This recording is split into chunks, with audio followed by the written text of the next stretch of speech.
Salut mes athlètes, c'est Jérém de JFit. Aujourd'hui, je vais vous donner les ingrédients que j'utilise le plus des aliments à indice glycémique bas.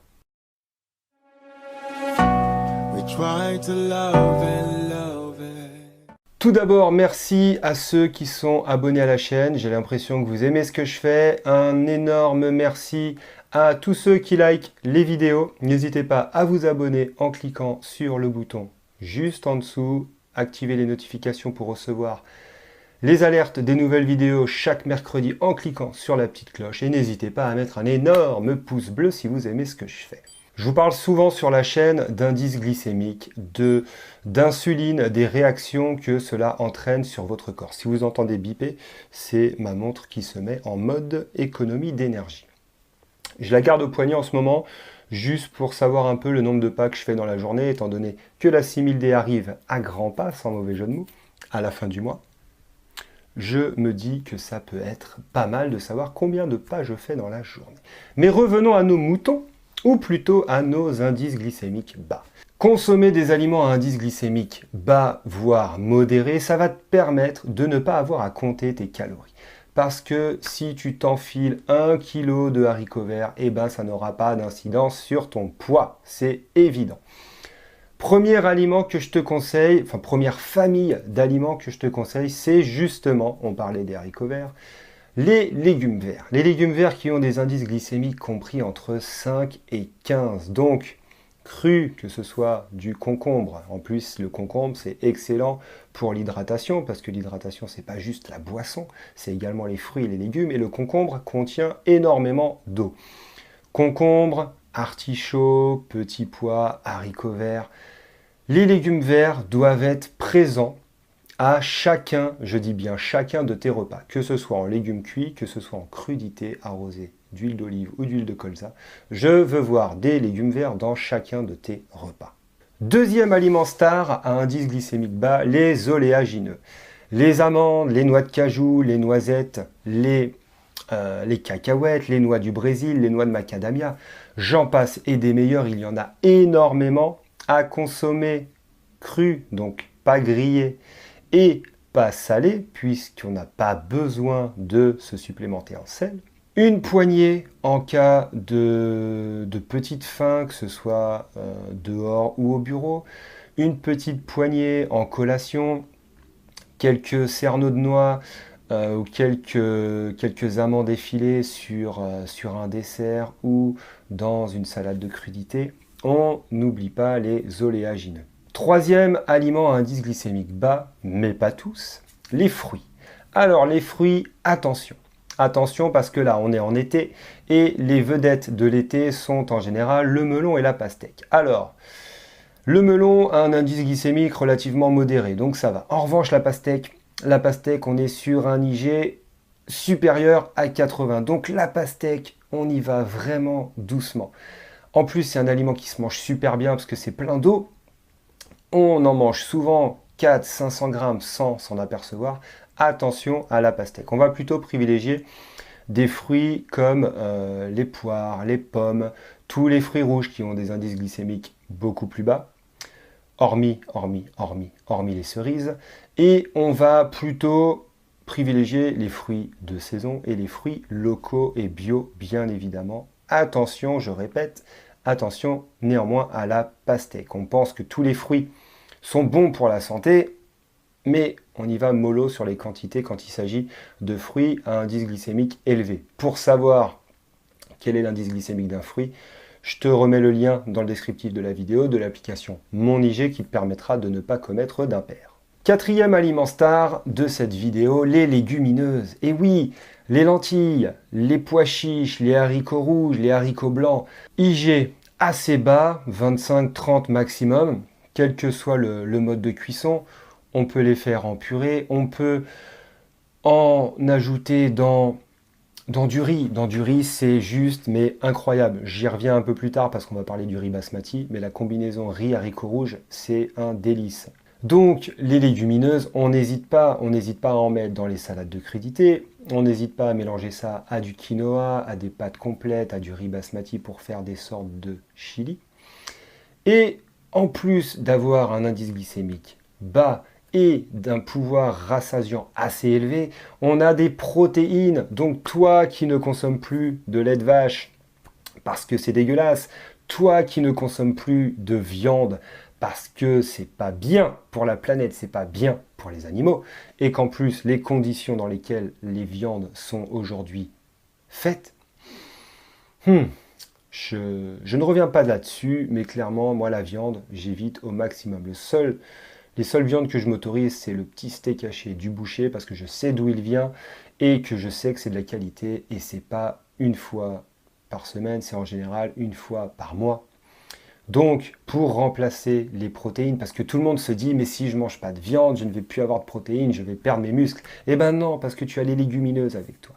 Tu as les oléagineux également qui contiennent des protéines. Des protéines, il y en a partout, il n'y en a pas que dans la viande, le poisson et les œufs. Cinquième aliment, vedette, cinquième aliment qui a un IG bas, les pâtes, mais les pâtes al dente.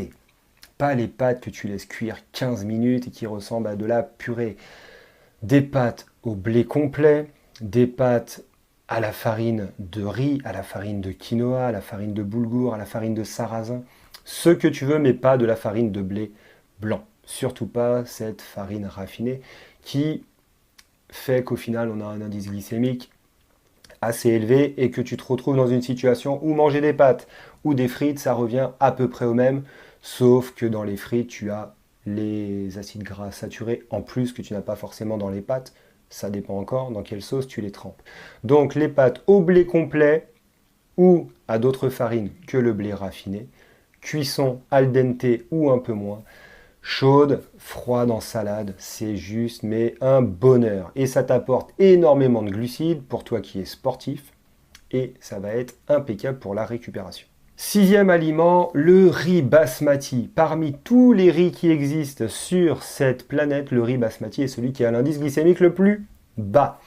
Le riz basmati, moi je me le fais en chili sin carne. Donc tu prends la recette d'un chili con carne, et ben c'est juste que tu ne mets pas la viande. Con en espagnol ça veut dire avec, sin ça veut dire sans. Et ben un chili sin carne c'est un chili sans viande, avec du bon riz basmati, des bons épices, des haricots rouges, peut-être un peu de maïs. Attention le maïs, parce que le maïs c'était un légume à indice glycémique bas jusqu'à il y a 200-300 ans, mais maintenant il est très transformé. Il est un peu trop raffiné, c'est un peu comme le blé, c'est devenu un aliment à éviter parce qu'il a un indice glycémique trop élevé. Donc, chili sin carne, je te mettrai la recette très prochainement sur le blog, donc n'hésite pas à aller faire un tour sur jfit.fr, je te mets les liens dans le descriptif. Sixième aliment, le riz basmati, parce qu'il a un indice glycémique modéré, environ 50. Il contient beaucoup de glucides, il ne contient pas de gluten, donc c'est parfait. Le riz basmati, moi personnellement, c'est pratiquement une fois par jour. Et enfin, on termine cette vidéo avec un septième aliment à indice glycémique bas, le muesli. Alors attention, le muesli. Attention, pourquoi? Parce que le muesli, tu en trouves beaucoup dans les rayons petit déjeuner, dans les rayons céréales des supermarchés. Mais maintenant que tu connais l'application Yuka, que je te remets par ici, tu peux scanner tous les produits que tu trouves en supermarché. Alors, le muesli, on va faire simple. Faut pas qu'il soit composé à 90% de flocons d'avoine, parce que sinon, autant acheter directement juste des flocons d'avoine et ce sera 3 fois moins cher. Il faut qu'il y ait un peu de flocons d'avoine, il faut qu'il y ait des oléagineux, donc des noix, des noisettes, des amandes. Également, des fruits secs. Ça peut être du raisin, ça peut être des abricots, ça peut être des bananes, des pommes, de la noix de coco.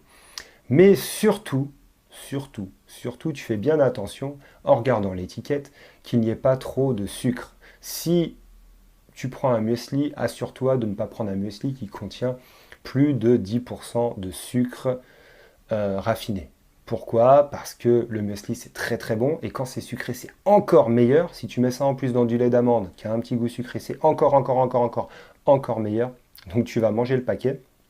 Et contrairement à ce qu'on voit sur les boîtes de céréales, à chaque fois on te met calories pour 100 grammes, puis pour une portion. Et la portion on te dit qu'elle fait 30 grammes. T'as déjà mis 30 grammes de céréales dans un bol? Ouais. Si tu l'as déjà fait, tu te marres parce que ça remplit à peine le fond du bol. Moi, personnellement, quand je mange un bol de céréales, donc de muesli, la plupart du temps, c'est 80 voire 100 grammes. On est plus proche des 120, 130 que des 30 grammes. Donc il faut arrêter de nous prendre pour des pigeons, messieurs les industriels, avec vos portions pour les enfants de 3 ans. Et encore, je crois que même la portion de 30 grammes, c'est pas suffisant pour ma fille qui a 4 ans et demi. Donc du muesli avec moins de 10% de sucre. On est sur un IG relativement bas, 40, 45 à peu près. Soit au petit déjeuner. Donc moi, tu sais que je prends plus de petit déjeuner depuis maintenant presque 6 mois avec le fasting. Et si le fasting t'intéresse, petite vidéo par ici de présentation d'ailleurs. En cas de faim, tu vois le petit creux devant la télé le soir, et ben petit bol de muesli sans sucre avec un petit lait d'amande ou un lait végétal. Et là, t'es bien.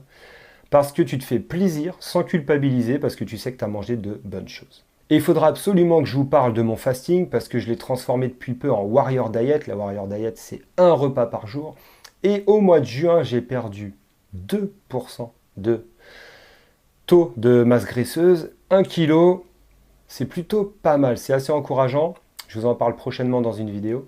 Je vous rappelle également que vous avez jusqu'au 14 juillet et pas un jour de plus pour vous inscrire à la formation Zéro Sucre qui a déjà permis à une dizaine de personnes d'arrêter le sucre raffiné, de se libérer de cette addiction. Donc tous les liens dans le descriptif de la vidéo, n'hésitez pas à vous inscrire. Voilà mes athlètes, je vous ai donné mes 7 aliments stars à indice glycémique bas. Avec ça, vous ne pouvez pas vous tromper, vous ne pouvez pas faire d'erreur, sachant que l'indice glycémique joue sur la sécrétion d'insuline et donc sur la transformation des glucides en graisse. Si vous consommez des aliments comme ça, vous ne pouvez pas prendre de gras, c'est impossible.